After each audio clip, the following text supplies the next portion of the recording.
What is up? Next Gen Millionaires is Joe Burns, the Money Master, coming at you this week. With some, I don't know. I always think they're fun, interesting conversations. Maybe you guys do, maybe you don't. I don't know. You watch, so it's got to be interesting, um, somewhat. So this has been an interesting week. Obviously, you can see it if you watch this live or you kind of pay attention to when I post things. It's come a little bit later, and that's okay. Um, it's been an interesting, fun week. And I want to talk about a little bit about an experience I had this week and kind of really um, what that experience kind of started to make me think about, especially when it comes to money and how we think about things, right? And really what's stopping you from moving forward. Um, so this week, um, let me collect my thoughts here for a second. So this week, a few days ago, I was able to go speak to a couple of high school classes. I have a niece who teaches financial literacy at a high school here locally, and she's like, uh, hey, do you want? We were talking at a family get together, and she's like, hey, you want to come speak to my classes? I'm like, heck yeah, I do. Like that's going to be a lot of fun. Um, and it was a lot of fun. I can I'll be honest with you. I was a little terrified at first. I mean, people are like, "Why are you scared of kids?" But like, I don't teach kids, right? All the people I ever interact with are business owners and adults, right? People who really have been struggling with money for a while and are successful in their businesses and really looking at just kind of taking it to that next level, right? So I'm like, wow, this can be a different conversation when it comes to money this week because we got to start like these kids thinking about money, right? I mean, these are all 16, 17 year olds. Um, it was fascinating. This is such a fun experience. So I want to dive into that today. Tell you just a little bit about what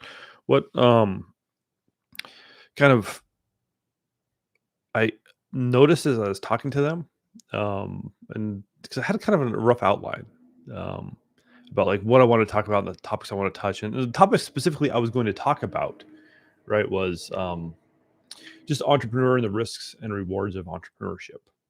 But you know me, I had to slide money in there, right? We talked a lot about kind of perceptions and where we want to start, and if it was all just about money, uh, if it wasn't, kind of topics like this. And um, it's interesting where the conversation went both times.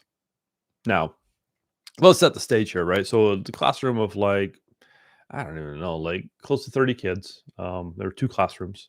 Um, and again, 16, 17-year olds. So I'm some random dude who comes in to speak, about entrepreneurship. And um, it was fascinating the response I got. And the most fascinating was not the response I got from the ones or kids who decided to participate, right? I want to put now I want to just set that stage for you because not all the kids wanted to participate. And it was fascinating to watch that because as I started asking probing questions, right? And that's what I wanted, like the main topic of today I want to get into, is that like really these questions that we don't know to ask, right? Well, what don't we know? What's stopping us? Because if you go back and watch the last few weeks of videos I've done, right, I've talked about money stories, I've talked about passion, I've talked about a lot of different things. But I had an epiphany, and I had it dawned on me for a moment there when I was talking to the kids because I had asked a question, and it was like I just got blank stares. Right, as you're teaching, you get to know like as you start talking to people, like if you just get no feedback, like they're probably not understanding what you're talking about. So I asked the question a little different way, and I started diving deeper. I started deconstructing or breaking down things. And the fun thing was because they are kids, there were some really engaged kids. There were some just sitting there listening, right, but not wanting to speak, but they were thinking. You could see it, which was really cool. But I started talking. We started breaking down some words because I'm like, okay, cool. Like I asked a couple kind of probing questions. I got kind of the blank stares. I'm like, wait a minute. They don't even know what I'm talking about. They're not even quite sure if it's okay to respond because they're like, I don't know. Right. One of the first questions I asked them was, um, What's your passion? What do you love to do? What's the most fun thing to do? Right? Again, I didn't know what to expect coming from some of these kids. Um, and I found out in one of the classes, like only because my niece kind of called her out. Um, but she wanted to start like a macaroon shop. She's like loved macaroons. And she's like, there's not enough places that sell them around here, so I want to do something about that. I'm like, awesome, right? And finding their passion. So I started there. But a lot of them, like, we didn't even know what they wanted to do. And some of them were sitting there and just like not quite sure if they could talk. Some of them were scared to share what their passion was, right? They're in a room full of peers. So they're not sure if it's a safe place. And I want to get to it in a minute. There was a kid who kind of popped off an answer, and I ran with it. Um, I think there's some truth there for him, but we'll see. If somebody really wants to do, who knows, right? Um, but anyways, back to so a lot of them didn't even know which questions to ask themselves to say, "Hey, is this something I want to do?" Right? So we were talking solely about entrepreneurship that day. We were talking not about like if you're going to college or what your next plans were, right? The same questions that we probably find ourselves asking this age group a lot. What's next for you, right? We want to make sure that they're going to contribute to society, that they're going to be uh, good kind of members of society as they exit high school and enter adulthood. So I decided to ask them different questions because that's where the disruption, right? You all know I like to disrupt your brains. That's where the disruption starts. If we can ask the questions that they don't even know need to be asked. Because think about that. If we start asking questions to ourselves that we don't even know need to be asked, how did we find them? Right? We're starting to think differently. And that's really what I want for you. When it comes to money, when it comes to really figuring out like emotionally how you feel about it and all the things I talk about, like if we can find disruption in our lives, but not massive disruption, okay? Let's talk about that for a minute. I don't want things to completely fall apart so they come back together. But think about if you just put a little bit of disruption in your life and you start searching for questions you don't even know to ask. What's going to change in your life? Because that's what I did. Like, honestly, I started asking questions. I started asking myself why over and over and over. I didn't know what question to ask myself. I didn't know, like, where I wanted to be, what I wanted to do as, like a dude in his mid 30s. I didn't even know where to start. So I started asking my questions. What do I really want? Right? We go back to the passion conversation. What am I passionate about? What do I want to help people with? What do I want to do? How do I want to make the money? So if we can start figuring out what questions don't I know? Because a lot of people will hit me up and say, "Hey, Joe, well, if I don't know what question to ask, then how can I ask a question?" Well, you know what to ask. You know what you've been doing. You know what has happened. So those questions are answered. So the next question is, what don't you know? So for these kids, going back to them, these kids, they didn't know what to, they don't know a lot of stuff. And we talked about that. And I'm like, you guys are the best place ever. If I was back to where you were, this would be so awesome. Because I started a business when I was 16. Me and a friend, we started building computers. That went okay. We sold a few units. And then we're like, hey, there's this cool new thing called the internet coming out. We learned how to make web pages. And we're like, hey, cool. Let's put people's businesses online. Right. We didn't finish through with that either. I don't know what questions to ask. We didn't know what we are doing. Right. So let's start asking our questions ourselves. What don't we know? And here's the best part about it, like it's so easy. Like for these kids who are sitting here, captive audience, like they couldn't go anywhere. Kind of the best teaching opportunities ever. I could be as boring and dry as I wanted to be, and they couldn't go anywhere. Now I tried not to be. I tried to have fun. Try to get their brains thinking just a little differently that day. We had a good discussion, right? When I started asking about passions, and some of them raised their hands, and some would share, most of them wouldn't, right? They're still kind of scared because they're not quite sure if they want to put that out there. Not sure what it means, or even if they can make money at it. And I told them that was okay, but if nobody asked you, would you have ever thought about it? A lot of them are like, no, we don't. right? Unless somebody challenges us with a question, we don't even know, right? So the one I really want to talk about, like as we look at this all together, is like this one kid in the back, right? He's got like a basketball jersey on. And he's kind of sitting there, and I'm like, he was quiet for most all the for that probably the first half of that first class. And he's sitting there, and pretty soon he pops off. I was just talking about passions. I'm like, what do you really want to do? Like, let's go. And I just like stared at him. Like someone's got to talk, right? Kind of one of those moments. He pops off and he says, I want to own some ducks. I'm like, sweet, I can go with that. Whether he was serious or not, I don't know. But kids are even at that age, right? There's some seriousness to everything we say. So we ran with that, man. We ran about having a duck rescue and that he could raise ducks and sell them, or he just figured ducks were like the best thing ever, right? They could walk, they could swim, they could fly, the ultimate animal. And he wanted some ducks. Now, whether he goes and does anything with ducks, I don't know. But what I hope happens with him is he starts asking himself questions about, like, what am I not talking about because I have to keep this persona, this image, right, around my peers. But secretly, I want to do these cool things over here. You know, think about that.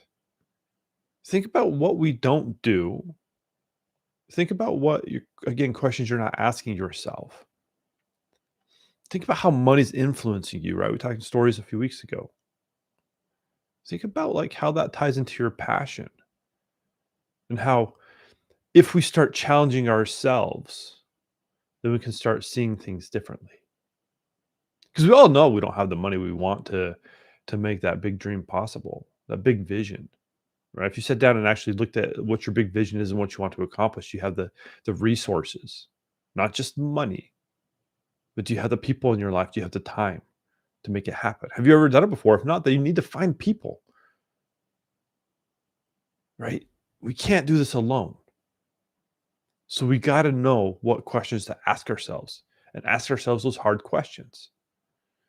Because when we do that, we start to see that things can be different than how they've been. And we can start to become really cool solution solvers because we're going to be constantly asking ourselves the questions of what don't we know? What do we need to learn? What do we need to find out? And it checks our ego all the time. We don't need to know everything. We just need to know who can help us, right?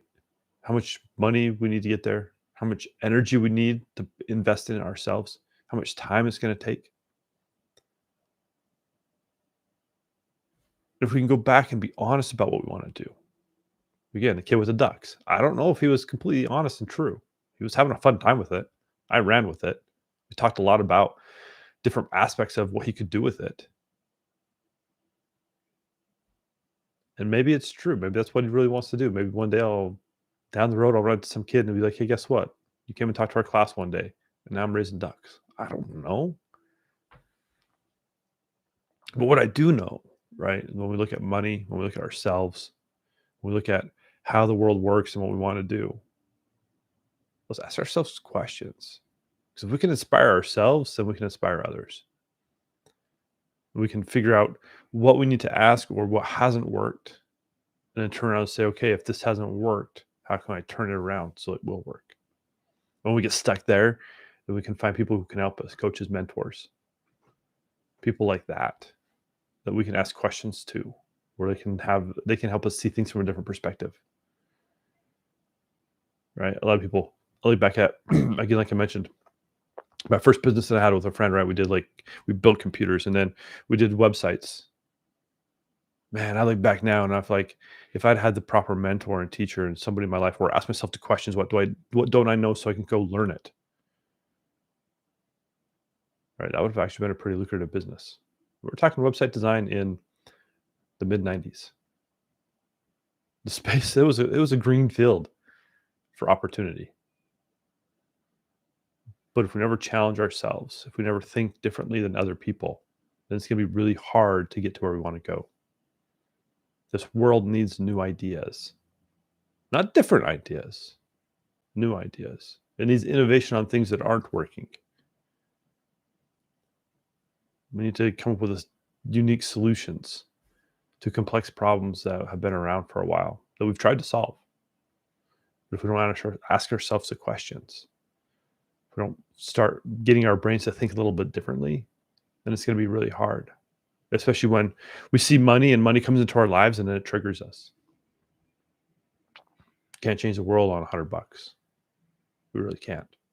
So I need all of you to start asking yourself different questions, start understanding how money actually is impacting your life. And then let's chat about it. Because if you don't start challenging those things that you already have been taught, then you're never going to get to a place where things are different. Because our brains just go on autopilot mode. We forget to ask the questions. And then we just keep living life like it is. And for me, that's kind of boring. That's not where I want to go. So I hope you'll join me in the journey of asking the questions that we don't know. Okay? So think about that. A lot of people will be like, again, push back. I hear it already. Joe, I don't know what questions to ask. So how can I ask a question I don't know? Well, just figure it out. You're smart. You'll come up with the questions that you don't know. Spend some time with it. Sit with it. Solve the riddle for yourself. And as you do that, your brain's going to start thinking about a lot of different things. If we can switch that, then we can start to really change the industry that you're in. And that's important. So, been a fun week. Things I didn't know I'd learned from a bunch of 16, 17-year-olds. Because I too learn all the time when I teach, when I talk to people. It's fascinating how their brains work. And there's other takeaways that will come from that experience as I reflect back on it. So this week, really just look at this, right? You can comment below um, really what you think. Like, ask questions you don't know. Just give me your thoughts. If you think this is just like garbage, then tell me, hey, Joe, this is garbage. Like, it's impossible to not know what we don't know. No, it's really not. We've just been taught to avoid the unknown. So have a great week, and we'll see you next week. Bye, everybody.